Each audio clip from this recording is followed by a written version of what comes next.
நம்ம நாட்டுடைய விடுதலைக்காக தன்னையே ஒப்படைச்சிக்கிட்டு உழைத்திருக்கக்கூடிய பசும்பொன் முத்துராமலிங்க தேவர் திருமகனாருடைய நினைவிடத்தில் இன்றைக்கி எங்களுடைய மரியாதையை செலுத்தி இருக்கிறோம். பசும்பொன் திருமகனார் புகழை பற்றி சொல்லணும்னா, பேரறிஞர் அண்ணா அவர்கள் பெருமையோடு எடுத்து சொன்னதை நான் இங்கே நினைவு கூற விரும்புகிறேன். அன்றைய அறம் வளர்த்த பாண்டிய மன்னர்கள் ஒருமித்த இளவல் மாதிரி கம்பீரமாக காட்சியளித்தார் தேவர் திருமகன்னு பேரறிஞர் அண்ணா அவர்கள் பசும்பொன் திருமகனாரை மனதார பாராட்டியிருக்கிறார்.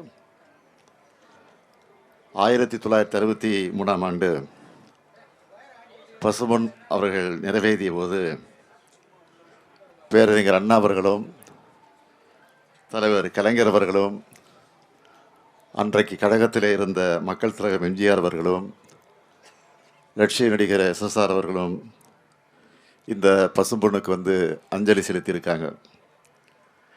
இன்றைக்கி ஏராளமான அரசியல் தலைவர்களும் பொதுமக்களும் வந்து பசும்பொன் திருமகனாரின் நினைவை போற்றக்கூடிய இந்த நினைவிடத்தை 1969 பார்வையிட்டு 1974 மணிமண்டபமாக உருவாக்கி கொடுத்தவர் முத்தமிழறிஞர் தலைவர் கலைஞர் அவர்கள். பாம்பன் பாலத்தை கட்டிய நீலகண்டன் அவர்கள்தான் இதையும் கட்டியிருக்கிறார். அதே போல் பி.கே. மூக்கியாதேவர் அவர்களுடைய முயற்சியால் அமைக்கப்பட்டு மதுரையில் இன்றைக்கு கம்பீரமாக நின்று கொண்டிருக்கக்கூடிய தேவர் சிலை திறப்பு விழாவுக்கு அன்றைக்கு குடியரசுத் தலைவராக இருந்த வி.வி. கிரி அவர்களை அழைத்து கொண்டு வந்து அந்த விழாவிற்கு தலைமை வகித்தவரும் நம்முடைய முத்தமிழறிஞர் தலைவர் கலைஞர் அவர்கள்தான்.